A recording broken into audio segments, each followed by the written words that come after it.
Good morning sir. ঠিক আছে বসো। Thank you sir. এই বাজে আওয়াজ কে করলো রে? স্যার মনে হচ্ছে কিছুতে কামড়ালো। আচ্ছা এই আবুল দেখ তো ওকে কিসে কামড়ালো। স্যার কিছুই কামড়ায়নি, নাটক করতেছে। আরে ফাজিল, লজ্জা শরম নাই? পড়তে আসছিস, বস আগে। ওয়াও, একে কামড়ে তো খুব মজা আসছে। এবার আরেকজনকে কামড়াতে হবে। এই তো একেই কামড়াই। এই আবুল চল, দুইয়ের ঘরে নামতা বল। দুই ওকে দুই। আরে এই শালার কানা। আরে এই কানা মানা কে বললো রে? স্যার এই ধরনের কথা তো বোরহান বলে। আচ্ছা পড়তে বসে ফাজলামো করা, এইসব করতে আসিস এখানে?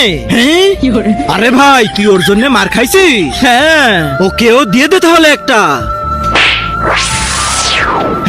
আরে বাপরে স্যার আরে ভূমিকম্প চলে আসলো নাকি? কি রে? তার আগে যারা চ্যানেলটিকে সাবস্ক্রাইব করে দিবে তাদের মা বাবা যেন অনেক দিন বেঁচে থাকে, আর যারা ভিডিওটাতে লাইক কমেন্ট করে দিবে তাদের মনের আশা যেন পূরণ হয়ে যায়। কমেন্টে বলে যাও আই লাভ ইউ মা বাবা। স্যার ছোটন কাকড়া হয়ে গেছে। আরে এই তো বসে আছে আর বলছিস কাকড়া হয়ে গেছে? শালার ফাজিলের দল। তো বন্ধুরা তোমরাই স্যারকে বলে দাও না যে ছোটন কাকড়া হয়েছে কিনা। হ্যাঁ কমেন্টে বলো তো, আমিও জানতে চাই।